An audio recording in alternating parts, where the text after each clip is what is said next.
नमस्कार। आज की वीडियो में आपका स्वागत है। आज हम बात करेंगे फिल्म ओपन ग्रेव के बारे में। एक अनजान वायरस ने पूरी दुनिया के लोगों को मार दिया है। एक आदमी एक बड़ी सी ग्रेव में उठता है, हजारों लाशों के पास, जिनके पास से वो निकल नहीं पाता अगर वो कोशिश भी करे। अगर आप उस आदमी की आंखों में ध्यान से देखें तो आप बता नहीं सकते कि वो खुद भी जिंदा है या मर चुका है। पर अचानक से वो ब्लिंक करता है, पलकें झपकाकर उसकी बॉडी की मसल्स दिखती हैं, सब कुछ हिलने लगता है और जैसे एक ज़ॉम्बी या ड्रग एडिक्ट हिलता है वैसे ही वो भी जाग जाता है। वो आसपास देखता है और जानता है कि वो एक होल में है जहाँ पर बहुत सारी लाशें सड़ रही हैं। जैसे ही उसका ध्यान ऊपर खड़ी एक औरत की परछाई पर जाता है, वो उसे मदद के लिए बुलाता है। एक मोमेंट के बाद थोड़ा सा सोचकर वो लड़की उसके ऊपर एक रस्सी फेंक देती है और वहाँ से भाग जाती है। पर वो वहाँ से बाहर निकल पाती इससे पहले हमारा कैरेक्टर बाहर आ जाता है और उसका पीछा करने लगता है। जंगल में भागता हुआ फिर वो एक कैबिन के पास पहुँचता है। उसके पास एक गन है जिसे वो लोड करता है और अंदर जाता है, जहाँ पर पहले से कई सारे लोग होते हैं जो आपस में ये बात डिस्कस कर रहे होते हैं कि क्या उन्हें उस आदमी की मदद करनी चाहिए या नहीं। जैसे ही वो उसे देखते हैं वहाँ पर बहुत लड़ाई छिड़ जाती है। एक दूसरे पर वो लोग बंदूक रख लेते हैं, एक दूसरे को ब्लेम करने लग जाते हैं उन लोगों की मौत के बारे में जिन्हें वो समझ ही नहीं पाए और पहले घर में उनकी मदद कर उनको लेकर आए थे। हमारा कैरेक्टर जो है वो सबको समझाने की कोशिश करता है कि वो कैसे लाशों के ढेर में उठा था और उसे कुछ भी याद नहीं है और उस एशियन लड़की ने उसकी मदद की थी। सब लोग उस लड़की से गुस्सा हैं क्योंकि वो नहीं जानते इस आदमी को और ना ही वो आदमी इन्हें जानता है। फिर हम देखते हैं कि अचानक से जो आदमी ज़मीन पर पड़ा होता है वो चिल्लाने लगता है। उसकी बॉडी अजीब तरह से हिलने लगती है, क्रंच करने लगती है, ट्विस्ट करने लगती है और एक सुंदर ब्लॉन्ड लड़की आकर उसकी मदद करने की कोशिश करती है और बाकी सब लोग चुपचाप देखते हैं। हमारा जो कैरेक्टर है पूछता है कि क्या हो रहा है और पूछता है कि इस आदमी के साथ क्या तकलीफ है। वो नहीं जानता कि क्या हो रहा है क्योंकि उसे कुछ भी याद नहीं है। जब वो दूसरे लोगों से पूछता है तो वो ब्लॉन्ड लड़की कहती है कि उन्हें भी कुछ भी याद नहीं है।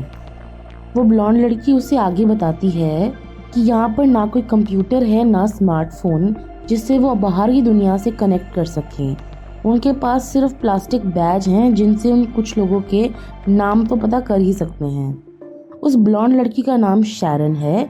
उनमें से एक आदमी अपने आप को माइकल बुला रहा है, दूसरा जिसके पास राइफल है उसका नाम लूकस है और जो अभी अभी उठा है उसका नाम नेथन है। बट कोई भी नहीं जानता कि उस एशियन लड़की का नाम क्या है और हमारे कैरेक्टर का नाम क्या है क्योंकि उनके पास स्कूल के कोई डॉक्यूमेंट्स नहीं होते। वो एशियन लड़की वहाँ चुपचाप खड़ी होती है, अचानक से हाइलोग्राफ्स ड्रॉ करने लग जाती है। हमारा कैरेक्टर उसे समझने की कोशिश करता है और पूछता है कि उसे क्यों बचाया। बाकी सारे लोग इसे समझाते हैं कि ये लड़की म्यूट है, यानी बोल नहीं सकती। वो सब कुछ सुनती है लेकिन कुछ कहेगी नहीं। वो इंग्लिश नहीं समझती और सबसे ज़्यादा उसी को पता है बिकॉज वो सबसे पहले उठी थी। पूरा ग्रुप डिसाइड करता है कि वो आसपास घर के अंदर छानबीन करेंगे और कोशिश करेंगे पता करने की कि ये सब कुछ क्या है। हमारा कैरेक्टर नेथन के साथ जाता है। वो आसपास देखते हैं स्टोर रूम में। वो नोटिस करते हैं कि एक कैलेंडर है जो फ्रिज पर लगा है जिसमें 18 अप्रैल सर्कल में की गई है। उनके हिसाब से आज 16 तारीख है, मतलब परसों कुछ होने वाला है। इस मोमेंट पे लूकस और वो एशियन लेडी वापस वहाँ पे छानबीन करते हैं और उन्हें एक सिमिलर नीडल मिलती है जो उनकी वेन्स में जैसे दिखती है। फिर हम देखते हैं कि माइकल कबर्ड के ऊपर एक बड़ा सारा आर्सेनल देखता है जिसमें बहुत सारे वेपन्स, हथियार, एम्यूनेशन होता है और वो अपने आप को आर्म कर लेता है जस्ट इन केस अगर वहाँ पर कुछ हो जाए। शैरन हमारे कैरेक्टर को लेकर शावर की तरफ जाती है और कहती है कि तुम नहा लो। थोड़ी देर के बाद हमारा जो कैरेक्टर है उसे अजीब से फ्लैशबैक आने लगते हैं पहली बार, जब वो शावर में होता है वो कोशिश करता है याद करने की कि वो कौन है, उसका नाम क्या है और ये सब कुछ जो 18 तारीख को होना है क्या होना है, और उसे कुछ समझ नहीं आता। अचानक से कोई चिल्लाता है कि वो एशियन लड़की फॉरेस्ट की तरफ भाग गई है। सब लोग हथियार इकट्ठे करते हैं और हथियार इकट्ठे करने के बाद वो लोग जाते हैं उसे ढूंढने के लिए। फिर हम देखते हैं कि माइकल और नेथन को घर पर छोड़ा जाता है गार्ड करने के लिए। वो लड़का कहता है कि उन्हें लाइब्रेरी में जाकर पढ़ना चाहिए, लेकिन अचानक नेथन को रियलाइज होता है कि उसे लैटिन आती है। वो सारी लैटिन समझता है और मेडिकल टर्म्स भी जानता है, और माइकल को अपने हाथों के बारे में और बॉडी के बारे में याद आता है, जैसे कि उसे बंदूक को लोड करना, वेपन्स को चलाना सब आता है। बाकी सारा जो ग्रुप है वो जंगल में इधर उधर भटक रहा है, और हमारे कैरेक्टर को याद आता है कि कैसे उसने एक स्कॉर्पियन टैटू वाली लेडी का शव वहाँ पर होल के पास लेके गया था। फिर वो देखते हैं कि वहाँ पर एक आदमी है जिसकी बॉडी बिल्कुल बाब रोप के साथ बंधी हुई है। रस्सियों के अंदर बंधे हुए उस आदमी को देखकर वो समझते हैं कि वो भी लाश है। फिर वो एक औरत की चीख देखते हैं, वहाँ घुसते हैं जिस डायरेक्शन में वो होती है और एक स्मॉल कैबिन में अंदर जाते हैं जहाँ उन्हें वो एशियन लेडी दिखाई देती है। वो औरत को कुछ खिलाने की कोशिश करती है जो एकदम जानवरों की तरह बंधी हुई है। उससे गुस्सा आता है और वो अटैक कर देती है हमारे कैरेक्टर पे और चिल्लाने लगती है कि उसने उसकी डॉटर का, उसकी बेटी का गलत इस्तेमाल किया है। हमारे कैरेक्टर के पास और कोई चारा नहीं होता, इसीलिए वो अपनी राइफल से उस लेडी को बेहोश कर देता है। हम नोटिस करते हैं कि वहाँ पर एक सीसीटीवी कैमरा है, मतलब कहीं ना कहीं तो कंट्रोल पॉइंट भी है। अगली सुबह सारा ग्रुप उस फॉरेस्ट में फिर से जाता है। माइकल और वो एशियन लेडी को सब लोग गार्ड के लिए छोड़ के जाते हैं। अचानक से एक आदमी की चिल्लाने की आवाज़ फॉरेस्ट से आती है। वो जो आदमी है वो एक वायर के अंदर फंसा हुआ है, और हम देखते हैं कि उसे बाहर निकालने के लिए माइकल उसकी मदद करना चाहता है, लेकिन वो आदमी अचानक से उन्हीं रोप से उसका गला दबा देता है और एक शार्प लकड़ी का स्टिक उसके गले में लग जाता है। पूरा ग्रुप एक बड़े से पाइल में ब्रांचेस इकट्ठी कर रहा है और उनमें से 2 लोग कार्स ढूंढ रहे हैं जो चल सकें। लूकस को फोटोज मिलती हैं गाड़ी में जिसमें वो सब लोग दिखाए जाते हैं एक्सेप्ट कि जो हमारा कैरेक्टर है। फिर हम देखते हैं कि जो एशियन लेडी है वो आती है और कहती है कि माइकल को अर्जेंट हेल्प की ज़रूरत है। पूरा ग्रुप साइड की तरफ भागता है जहाँ पर वो इंसिडेंट हुआ था। उसे फर्स्ट एड देने की कोशिश करता है, लेकिन माइकल अपने ही खून पर चोक कर मर जाता है। वो सब लोग डिसाइड करते हैं कि वो आसपास के टेरेन को नोटिस करेंगे और आपस में बट जाएंगे। जो हमारा मेन कैरेक्टर है वो शैरन के साथ एक अबैंडन्ड सुनसान जगह पर आता है। उस बिल्डिंग में नंबर 18 फिर से लिखा है फेंस पर।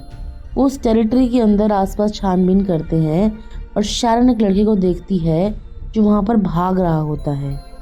वो उसके पीछे भागते हैं पर वो अपने आप को किसी स्टोरेज में बंद कर लेता है। वो देखते हैं उस लड़के को थोड़े से गैप से और कोशिश करते हैं कि उसके बारे में पता लगा सकें। वो लड़का चिल्लाता है जोना से कि वो यहाँ से चले जाए क्योंकि वो कल आ रहे हैं। उस कैरेक्टर को समझ में आता है कि असल में उसका नाम जोना है और सरप्राइज हो जाता है कि उस लड़की को कैसे पता कि उसका नाम जोना है। वो लड़का वहाँ पे अपना रॉटवाइलर उन पर रिलीज़ कर देता है और अनफॉर्चुनेटली उन लोगों का जो गेट है वो बहुत स्ट्रॉन्ग है। जोना को गुस्सा आता है और वो लॉक खोलने की कोशिश करता है अपनी राइफल से, लेकिन नहीं हो पाता। दूसरी तरफ नेथन नोटिस करता है कि लूकस बीमार हो रहा है। उसके सिर में अजीब सा दर्द है और उसे अजीब से फ्लैशबैक्स आ रहे हैं। उन्हें वो बार बार दिखा रहा है कि वो उस एशियन लड़की को जानता है। वो घबरा कर नेथन का हाथ पकड़ लेता है, लेकिन नेथन उसे काम करता है। वो कहते हैं कि लूकस को आगे भेजा जाए और वो डिसाइड करते हैं कि जो लड़की वहाँ पर कैबिन में फंसी हुई थी वो उनके पास दोबारा जाएंगे। वहाँ पर जब वो पहुँचते हैं तो वो लेडी वहाँ से भाग चुकी है और वो उसकी खोज में निकल जाते हैं। वो बहुत सारे बैरक्स को नोटिस करते हैं जब वो जंगल में भटक रहे होते हैं, जहाँ नेथन को अपने ग्लासेस मिल जाते हैं। वो कोशिश करता है उन्हें पहनने की और पता चलता है कि वो उसके ही हैं। नेथन को कुछ फ्लैशबैक्स आते हैं उस टाइम के जब इन लोगों ने एक्सपेरिमेंट के अंदर पार्टिसिपेट किया था, वो एक्सपेरिमेंट जो इंसानों पर किया जाता है। नेथन वही रहता है और वो जो लेडी है वो घर की बैक साइड पर जाती है जहाँ वो लूकस को फिर से देखती है। वो वापस से उसको फॉलो करने लगता है, बार बार कहता है कि वो उसे याद कर रहा है और जानता है कि वो कौन है।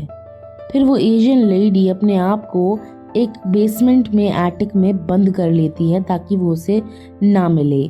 उस औरत की खोज में लूकस को बेसमेंट का एंट्रेंस मिल जाता है जहां वो बहुत सारे मेडिकल फ्लास्क, डिशेस जिनके अंदर सर और इंसानी खोपड़ियां हैं, उनके अंदर को ध्यान देता है और उसे मिलता है कि वहीं पर ही सीसीटीवी कैमरे भी लगे हुए हैं जिनका कंट्रोल पॉइंट उसी कमरे में है।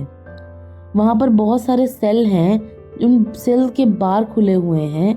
दूसरी तरफ हम देखते हैं कि नेथन आपस में बैरक्स को सर्च करता रहता है और अचानक से उसको एक बैरक के अंदर एक औरत के रोने की आवाज़ आती है। वो डोर को खोलता है और उस औरत को देखता है जो अपनी मरी हुई बेटी को अपनी बाहों में लेकर रो रही होती है। वो नेथन को खूनी बुलाती है और उसे अटैक करने की कोशिश करती है, लेकिन वो बार को समय से बंद कर देता है। नेथन वहाँ बैरक से निकल जाता है और कुछ अजीब लोगों को नोटिस करता है जो सब उसकी तरफ आ रहे हैं। वो सब चिल्ला रहे हैं और अपना सिर पकड़कर चल रहे हैं। बेसमेंट में हम देखते हैं कि लूकस को एक वीडियो कैमरा मिलता है जहाँ वो एक वीडियो रिकॉर्डिंग देखता है। जोना भी है उस वीडियो रिकॉर्डिंग में, कहता हुआ कि ये उनका 96वां दिन है जहाँ वो रिसर्च कर रहे हैं और एक सब्जेक्ट जो है उसको फाइनली पॉजिटिव रिएक्शन मिला है उनके इंजेक्शन से, तो वो सही ट्रैक पर चल रहे हैं। इस चीज़ का एक साइड इफ़ेक्ट भी है मेमोरी लॉस। उनके हिसाब से जो सब्जेक्ट है वो बेहोश हो जाएगा और ऑलमोस्ट मर जाएगा शुरुआत में, लेकिन फिर उसको होश आएगा और उसे कुछ याद नहीं होगा। लूकस और उस एशियन लड़की को भी दिखाया जाता है जो उस वीडियो में सब्जेक्ट्स हैं। दूसरी तरफ जोना और शैरन घर वापस आते हैं जहां वो लूकस को बंदूक ताना हुआ गुस्से में देखते हैं जो उनका इंतज़ार कर रहा है। वो राइफल को जोना पर पॉइंट करता है और कहता है कि ये सारी गलती तुम्हारी है, तुम्हारे एक्सपेरिमेंट की वजह से ही हम सब लोग यहाँ फंसे हैं। वो वीडियो रिकॉर्डिंग उन्हें प्रूफ की तरह दिखाता है। शैरन जोना से एक्सप्लेनेशन मांगती है, लेकिन वो बताता है कि उसे कुछ भी याद नहीं है। फिर हम देखते हैं कि लूकस शैरन को वो रिकॉर्डिंग देखने देता है।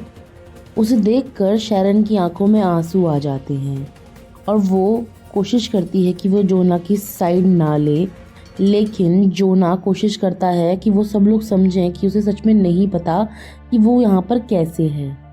लूकस फिर उसे बेहोश कर देता है अपने राइफल के बट से। जब वो दोबारा उठता है तो जोना डिस्कवर करता है कि लूकस उसे ड्रैग कर कर वापस उस होल में फेंक चुका है जहाँ पर बहुत सारी लाशें थी। वो वापस से उन कॉर्प्सेस से बचकर निकलने की कोशिश करता है, लेकिन अचानक से फिर वो देखता है कि वहाँ पर एक लेडी है जिसके ऊपर वही सेम टैटू है स्कॉर्पियो वाला जो उसने पहले देखा था।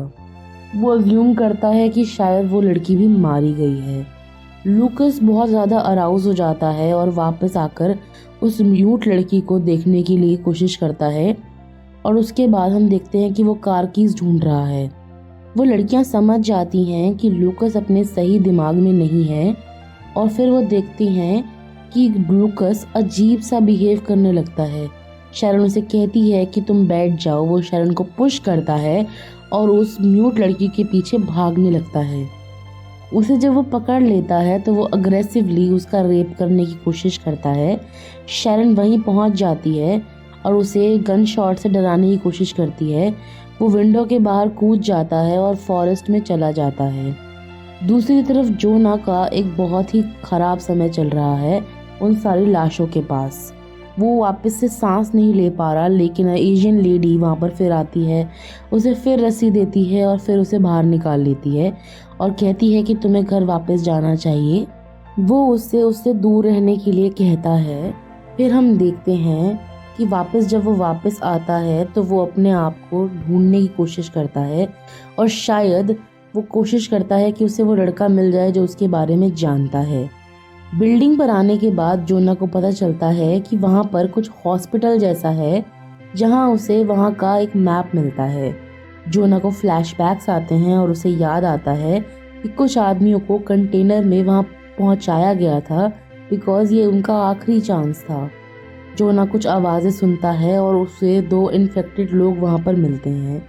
वो अपनी गाड़ियों की चाबी वहाँ गिराता है और वो बेवकूफ़ पागल औरत वो चाबी उठाकर उसे निगल जाती है और उस पर अटैक करने की कोशिश करती है। जोना को उसे मारना पड़ता है। फिर हम देखते हैं कि वो गाड़ी को ड्राइव कर रहा होता है खून से लथपथ और इग्निशन स्विच के ऊपर हाथ रख रखा होता है क्योंकि उसके पास चाबियां नहीं होती। जोना वहाँ पर और भी वो लोगों को देखता है और वहाँ पर वो लड़का भी है और उसकी इन्फेक्टेड मदर भी जो बंधी हुई है उस गाड़ी के अंदर। फिर हम देखते हैं कि उस लड़के की दादी जोना पर अपनी बंदूक तान देती है और उसे कहती है कि वो उसे बॉदर ना करे और इंजेक्शंस के साथ। वो कोशिश करता है पता करने की कि असल में क्या बात है, पर वो उसे दूर भगा देते हैं। जोना नोटिस करता है कि वहाँ पर एक कंटेनर है जिसमें फ्लास्क्स पड़े हैं जो अबैंडन्ड गाड़ी के अंदर हैं। उसे फ्लैशबैक्स आते हैं वापस से और उसे याद आता है उस वायरस के बारे में जो ह्यूमन ब्रेन को मारता है। दूसरी तरफ उसे पता चलता है कि एक लाइफ सेविंग वैक्सीन्स हैं जो इन फ्लास्क्स में हैं और जिन्हें आर्मी की नीड के लिए इस्तेमाल किया जा रहा है। वो डिस्कवर करता है कि जो ड्राइवर कॉर्प्स है वो अभी भी गाड़ी में है और उसकी आईडी पे नाम लिखा है जोना कुक, मतलब ये आईडी उसकी ही है। फिर उसे शैरन और उसकी एक हैप्पी फोटो मिलती है। फिर हम देखते हैं कि अचानक से वहाँ पर एक आदमी गाड़ी लाकर उसकी गाड़ी में ठोक देता है। हम देखते हैं कि इस गाड़ी का ड्राइवर लूकस है। लूकस बहुत बीमार है। जोना उसकी हेल्प करने की कोशिश करता है और उसे एक्सप्लेन करता है कि वो उसको नुकसान नहीं पहुंचाएगा, वो तो बल्कि उसकी मदद करना चाहता है। लेकिन ये बात नहीं समझ पाता। जोना उसके अंदर उसका इंजेक्शन डालता है जिसमें वैक्सीन है, लेकिन वो उसे अटैक कर देता है और मारने की कोशिश करता है। जोना उसे पत्थर से मारता है और इससे वो थोड़ा काम हो जाता है। जोना उसे बोलता है कि वो थोड़ा सा वेट कर ले, लेकिन लूकस कहता है कि उसके सिर में एकदम नरक जैसा दर्द हो रहा है और जैसे मरने वाला होता है वो, उससे बाकी सब लोगों का फ्लैशबैक आता है जिसमें वो जोना को थैंक यू बोल रहा है और बाकी सारे कैरेक्टर्स को उस रेस्क्यू के दौरान, और वो सब कुछ दारू पी रहे हैं और अपनी मेमोरीज़ को याद कर रहे हैं, सेलिब्रेट कर रहे हैं कि अचानक से इन्फेक्टेड वुमन अपने सेल से बाहर जंप करती है तो वो सबको नहीं बचा पाते। दूसरी तरफ हम देखते हैं कि नेथन को होश आ गया है, उसे अपनी सारी मेमोरीज याद आ गई हैं और वो अब जोना को ढूंढ रहा है। वो घर की तरफ भागता है और शैरन वहाँ पर होती है। वो इन्फेक्टेड लोगों से लड़ने लग जाते हैं जिन्होंने घर पर अटैक किया है। जोना रेस्क्यू टीम चलाना चाहता है और वहाँ पर जब वो रोड पर होता है उसे उसके फाइनल फ्लैशबैक्स आते हैं उन मोमेंट्स के बारे में जहाँ सब कुछ हाथ से निकल गया था। जोना सबसे कहता है कि उन्हें घर में मिलना चाहिए और अपने आप को वैक्सीन लगानी चाहिए, पर एक इन्फेक्टेड आदमी उस तक पहुँच जाता है और उसे वापस होल में गिरा देता है। जब वो वहाँ पहुँचता है तो जोना डिस्कवर करता है कि वो भी बिटन है और अपने आप को इंजेक्ट कर लेता है। फिर हम देखते हैं कि 18 तारीख आ ही जाती है। नेथन और शैरन अभी तक उन इन्फेक्टेड लोगों से लड़ रहे हैं और जोना भागने की कोशिश कर रहा है उन्हें बचाने के लिए। अचानक से वहाँ पर हेलीकॉप्टर आते हैं दूर से और जो इन्फेक्टेड लोग हैं एक एक कर मर जाते हैं। नेथन को याद आता है कि वो रेस्क्यू ऑपरेशन है जो 18 तारीख को होने वाला था और जो मिलिट्री है फोर्सेस वो अभी ज़िंदा हैं और बोलता है कि वो उन्हें ना मारे, बट जो आर्म्ड ग्रुप होता है उनको ऑर्डर समझ में आता है कि वो किसी सर्वाइवर को ना छोड़े, तो वो नेथन को मार देते हैं। जोना और शैरन डर जाते हैं और छुपने की कोशिश करते हैं। वो म्यूट लड़की भी छुप जाती है जंगल में। शैरन को अजीब सा डिस्कम्फर्ट फील होता है और वहाँ पर वो नोटिस करती है कि उसे स्टैब किया गया है चाकू से एक इन्फेक्टेड वुमन के द्वारा। जोना उसे होल में ले जाता है बाकी कॉर्प्सेस के पास, जहाँ वो गिर जाते हैं और वहाँ पर छुपने की कोशिश करते हैं मिलिट्री से और अपने आप को वैक्सीन लगा लेते हैं। शैरन उसे एक नोट देती है जो उसे सब कुछ याद करने में हेल्प करेगी। उसके बाद वो मिलिट्री वहाँ पर आती है, जो कॉर्प्सेस हैं वो नए वालों को वहाँ फेंकती है और नोटिस नहीं करती कि वहाँ सर्वाइवर्स हैं। जोना को वापस होश आता है और देखता है कि उसे कुछ याद नहीं है फिर से, और वो जो नोट है वो कॉर्प्सेस में गुम हो गया है। वो अपने आप को शैरन की बॉडी से फ्री करता है, गन को ढूंढता है, अपनी पॉकेट में डालता है और फिर से एक नेमलेस एशियन लेडी वहाँ पर आकर उसकी मदद कर देती है। फिर हम सुनते हैं कि शैरन की आवाज़ ऑफ स्क्रीन सुनाई देती है जहाँ वो नोट रीड कर रही है। एक्सप्लेन किया जाता है उस नोट में कि वो दोनों डॉक्टर्स हैं जो एक अजीब वायरस से लड़ रहे हैं, और वो जो म्यूट लड़की है उस वायरस को ठीक करने की कड़ी है, क्योंकि उसकी बॉडी नेचुरली उस वायरस से इम्यून है और उसे बचाना बहुत ज़रूरी है पूरी मानव जाति को बचाने के लिए। आखिरी सीन में हम देखते हैं कि जोना और वो म्यूट लड़की बहुत बड़ी क्योरी जहाँ पर हज़ारों लाशें हैं वहाँ पर खड़े होते हैं। यही फिल्म ख़त्म हो जाती है।